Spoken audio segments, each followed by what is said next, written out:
Hello student, my name is Ravi Singh और आज हम पढ़ने वाले हैं प्रिंसिपल ऑफ सुपरपोजिशन अर्थात अध्यारोपण का सिद्धांत।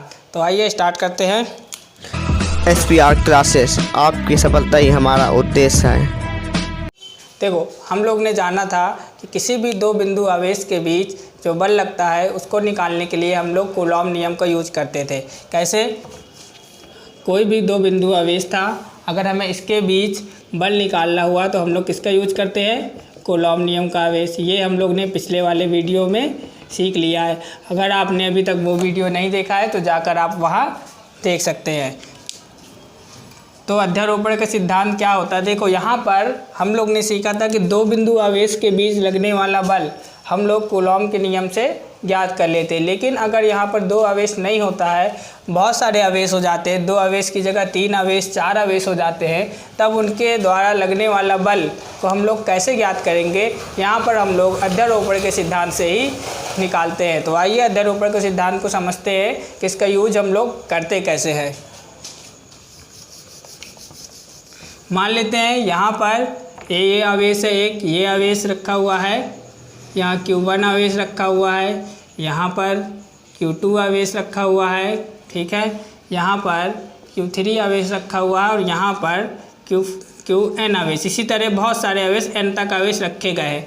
यहाँ पर देखिए काफ़ी सारे आवेश रखे गए हैं। अगर मैं पूछूँ यहाँ पर कि बताओ भाई कि Q1 पर ये लोग कितना बल लगा रहे हैं, तो आप क्या कहोगे? Q1 पर कितना बल लगा रहे हैं, ठीक है, यानी कि Q1 पर लगने वाला बल कितना है इन आवेशों के कारण, ठीक है, इन आवेशों के कारण Q1 पर कितना बल लग रहा है। तो हम कहेंगे भाई कि एक तो ये Q2 इस पर बल लगा रहा है, यानी Q2 की पावर है ना, और फिर एक Q3 भी इसमें बल लगा रहा है, यानी Q3 की भी बल को भी ऐड कर दिया, और एक Qn भी इस पर Q1 पर बल लगा रहा है, तो Q1, यानी कि इन तीनों की पावरों को हम लोग ने जोड़ दिया, यानी इसकी शक्ति, इसकी शक्ति, इसकी शक्ति, तो Q1 पर टोटल इतना बल लग रहा है, यानी कि ये इसकी ताकत, Q3 की ताकत, Qn की ताकत, ये टोटल जोड़ करके इस पर इतना बल लग रहा है Q1 पर, ठीक है। यानी Q1 से पूछा गया कि भाई तुम्हारे पर कितना बल लग रहा है, तो Q1 कह रहा है भाई मेरे पर Q2 भी बल लगा रहा है,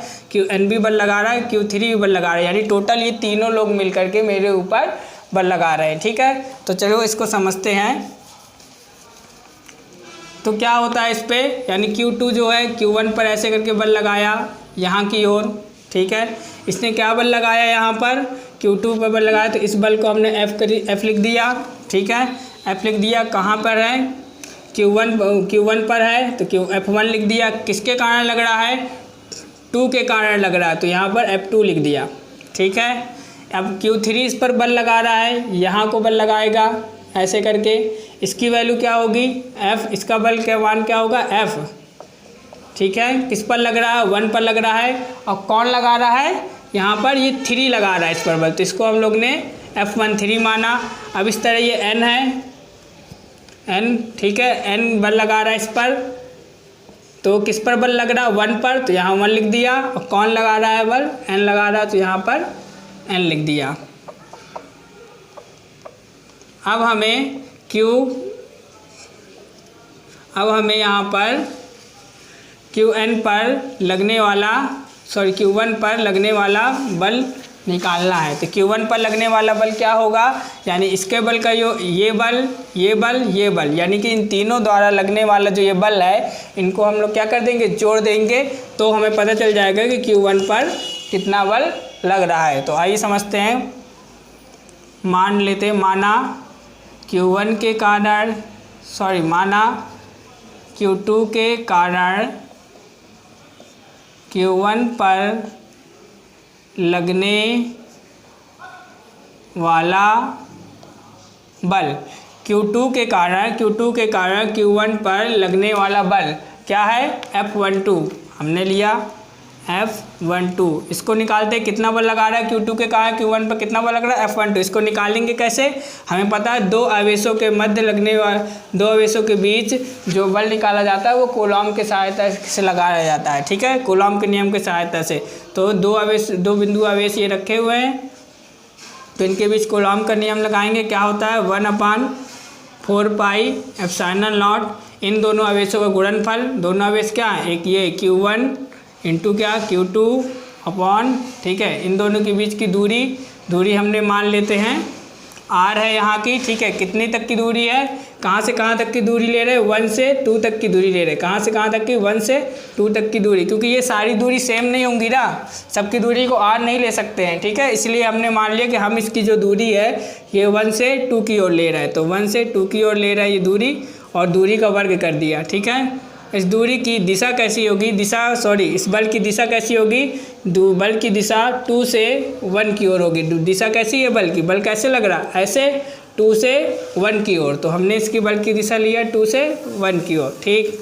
तो ये हो गया Q2 के कारण Q1 पर लगने वाला बल। इसी तरह हम लोग Q3 के कारण Q1 पर लगने वाला बल निकाल लेंगे। तो माना Q3 के कारण Q1 पर लगने वाला बल, Q3 के कारण Q1 पर लगने वाला बल क्या है, F13। इसको कैसे निकालेंगे, वही है, दो आवेश है, दो आवेशों के बीच बल कैसे निकालते हैं, कूलाम के नियम की सहायता से 1/4πε0 इंटू इन दोनों आवेशों का गुणनफल। दोनों आवेश क्या है, एक है Q1 इंटू दूसरा है Q3, इनकी बीच की दूरी कितनी है, अब कहाँ से कहाँ तक दूरी लेंगे, 1 से 3 तक की, तो 1 से 3 कर देंगे, और दूरी का क्या कर देंगे, स्क्वायर इंटू इसकी दिशा कैसी है, यहाँ दिशा बता देंगे, दिशा है 3 से 1 की ओर। कैसे बल लग रहा है, 3 से 1 ऊपर की ओर, 3 से 1 की ओर, तो यहाँ से 3 से 3 1 लिख दिया। इसी प्रकार Qn के कारण Q1 पर लगने वाला बल निकाल लेंगे। माना Qn के कारण Q1 पर लगने वाला बल क्या होगा, Qn के कारण Q1 पर लगने वाला बल F1n होगा, है ना। तो इसको हमने लिया F1n होगा। ये भी दो आवेश के बीच बल कूलॉम का नियम की सहायता से निकालेंगे। क्या होता है, 1/4πε0 इंटू क्या होगा, दोनों आवेशों गुणनफल Q1 इंटू Qn, यहाँ ले Q1 इंटू Qn अपान इनके बीच की दूरी का वर्ग। दूरी कितनी नाप रहे हैं, 1 से n तक की, 1 से n तक की, और दिशा कैसी लग रही है, n से 1 की ओर लग रही है। ये बल कैसे लग रहा है, n से 1, यानी ऊपर ऐसे लग रहा है, तो n से 1 ले लिया, ठीक है, ये हमने लिया। इसके बाद अब हमें क्या निकालना है, अब भाई सबके इसका बल हमने निकाल लिया, इसका बल निकाल लिया, और इसका बल निकाल लिया। अब हम यहाँ देखेंगे कि Q1 पर कितना बल लग रहा है, तो Q1 पर कितना बल लग रहा है, टोटल Q1 पर F1, हमने इसके बल को मान लिया, Q1 पर जो बल है मान लिया वो F1 लग रहा है, और इसकी वैल्यू क्या होगी, Q1 पर कितना बल लगेगा, यानी इसका बल है ना, इसका बल लगेगा, इसका बल कितना है, ये है F12, है ना, और प्लस ये Q3 जो बल लगा रहा है ये वाला बल F13, यानी ये बल प्लस डॉट डॉट डॉट कहाँ तक है, n तक है, और F1n।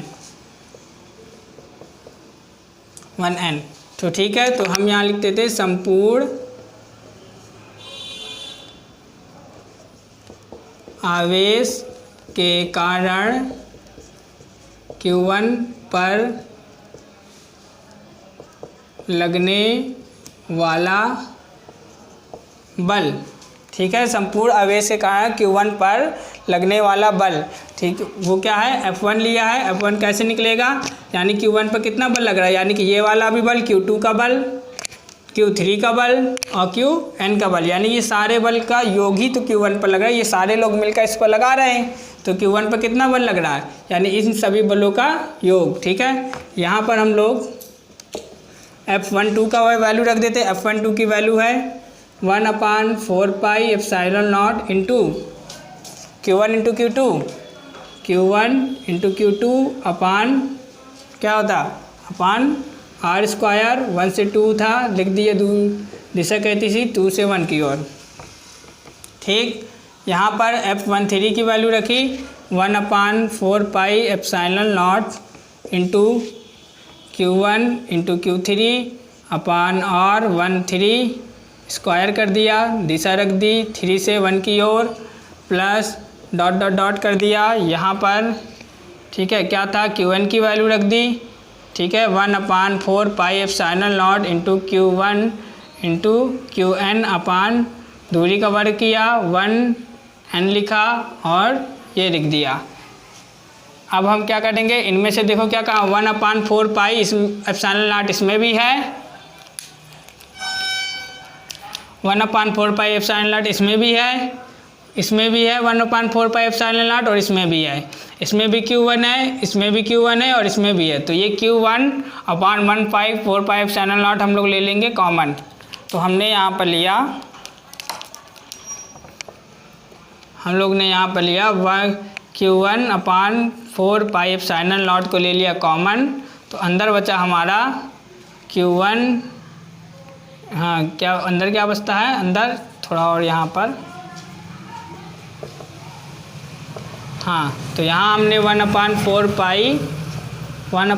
पाई एप्सिलॉन नॉट के लिया कॉमन। यहाँ बचता है हमारा Q2 और ये Q1 भी ले लिया कॉमन। तो अंदर बचेगा हमारा Q2/R12 का स्क्वायर, ये तो दिशा को शो कर रहा है, प्लस यहाँ बचेगा Q3/R13, फिर ये स्क्वायर दूरी का और ये दिशा को 3/1, फिर डॉट डॉट डॉट प्लस यहाँ क्या बचेगा Qn/R1n स्क्वायर, और ये तो भाई दिशा को बता रहा है n से 1 की ओर। यही हमारा संपूर्ण आवेश के कारण Q1 पर लगने वाला बल है। इसी को हम लोग अध्यारोपण का सिद्धांत कहते हैं। तो आप चाहे तो इसका स्क्रीनशॉट ले सकते हैं।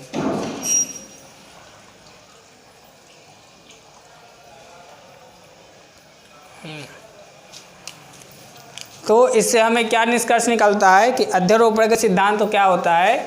अध्यारोपण का सिद्धांत कि मान लेते हैं कि माना किसी निकाय पर बहुत सारे बल हों, ठीक है, क्या होता है, मान लेते हैं माना किसी निकाय में अनेक आवेश हैं, माना किसी निकाय में अनेक आवेश हैं, तो किसी एक आवेश पर लगने वाला जो बल होगा, ठीक है, वो अन्य आवेशों के बलों के वेक्टर योग के बराबर होगा।